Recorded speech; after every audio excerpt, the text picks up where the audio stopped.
जादू प्रैक्टिस के पहुंच गए हैं हम 7th डे पे। 7th डे है कि अपनी बॉडी से, अपनी लाइफ से नेगेटिविटी को निकालना। हमारी लाइफ में बहुत सारी ऐसी सिचुएशंस हैं जहां पर हम बहुत परेशान हो जाते हैं और हम गलत बातें खुद से बोलने लग जाते हैं और जो हमारी लाइफ में ब्लेसिंग्स है उनको नजरअंदाज करते हैं। नजरअंदाज करना मतलब आप ग्रेटफुल नहीं हैं, तो आप क्या कर रहे हैं, आप नेगेटिविटी को इनवाइट कर रहे हैं। अगर आप धन्यवाद नहीं दे रहे हैं तो अपनी लाइफ में मैजिक को एक्टिव होने से रोक रहे हैं। यहाँ पर कहा गया है कि आप क्या जीवित नहीं हैं, आप जीवित हैं तो जीवित रहने के लिए धन्यवाद दीजिए। चीजों को मामूली समझने का परिणाम होता है शिकायत करना, नकारात्मक विचार बोलना या शब्द बोलना। इसलिए जब आप शिकायत करते हैं तो आपको आकर्षण का नियम आपके जीवन में और अधिक चीजें लाता है जिनके बारे में आप और शिकायत करें।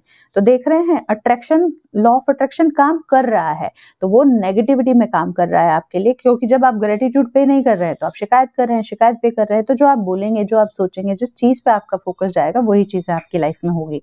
यहाँ लिखा है कि हर शिकायत के साथ आप अपने ड्रीम्स को, अपने विश को दूर धकेल रहे हैं, इसलिए शिकायत नहीं करनी है। एक पूरा दिन ऐसा डिसाइड करें आप कि जब आपको बिल्कुल भी शिकायत नहीं करनी है, चाहे जो सिचुएशन आपकी लाइफ में चल रही हो, चाहे आप बहुत बुरी से बुरी कंडीशन में हो तो भी आपको शिकायत नहीं करनी है।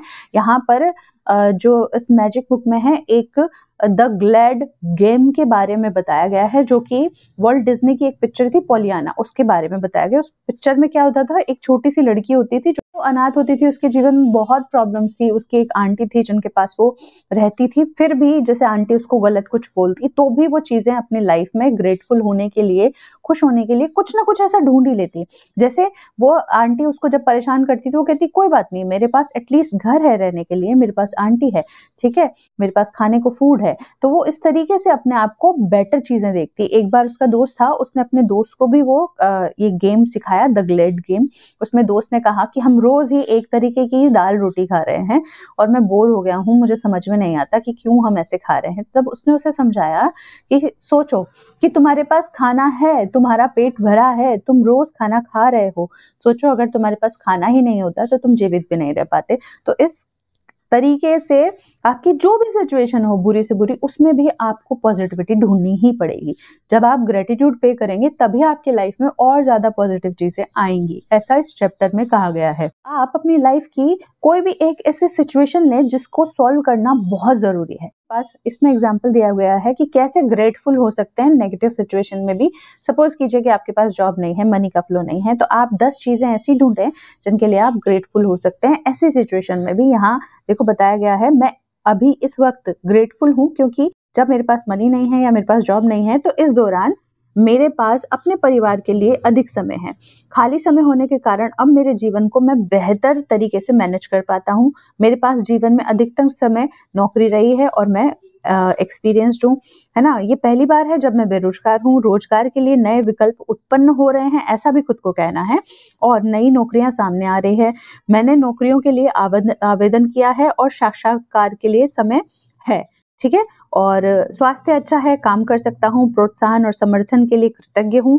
मैं आराम कर रहा हूँ, मुझे आराम मिल रहा है क्योंकि वंस मैं जब कमाना शुरू कर दूंगा मैं इस तरीके का खुद का सेल्फ टाइम नहीं ले पाऊंगा, है ना। ये इस तरीके से बताया गया है।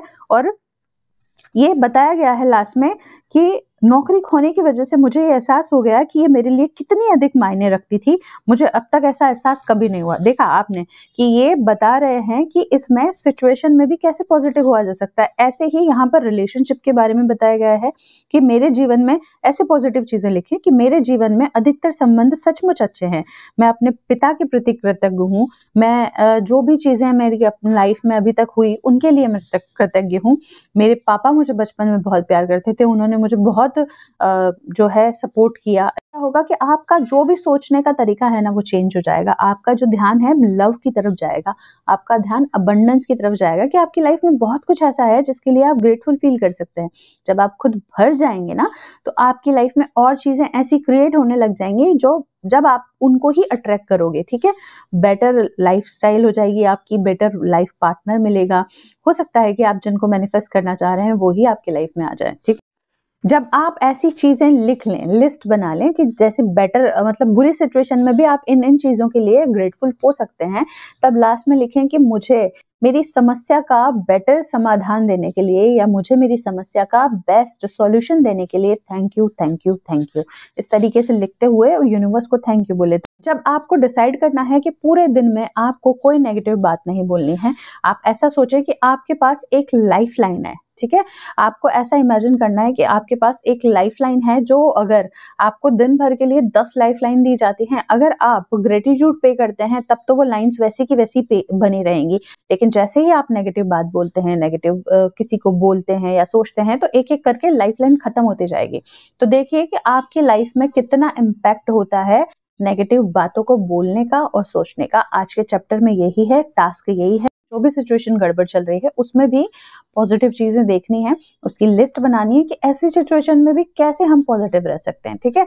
और दिन भर में क्रिटिसाइज नहीं करना है, किसी को गलत नहीं बोलना है, और सॉल्यूशन प्रोवाइड करवाने के लिए यूनिवर्स को थैंक यू बोलना है, खुद को थैंक यू बोलना है, और देन लाइफलाइन का जरूर ध्यान रखना है कि जैसे ही आप नेगेटिव बोलेंगे लाइफलाइन खत्म होने लग जाएगी। आज के चैप्टर में इतना ही है। इस प्रयास को करना है, इस चैप्टर को फॉलो करना है, जैसे जैसे बताया वैसे वैसे फॉलो करना है, तो ये बहुत मैजिकली काम करेगा। बहुत सारे लोगों की लाइफ में चेंजेस आए हैं, बहुत सारे पॉजिटिव चेंजेस आए हैं, ठीक है? आपकी लाइफ में भी आएंगे। आज के वीडियो में यही है। मैं मिलूंगी आपसे एक नए चैप्टर के साथ। तब तक के लिए bye bye, take care, have a nice day.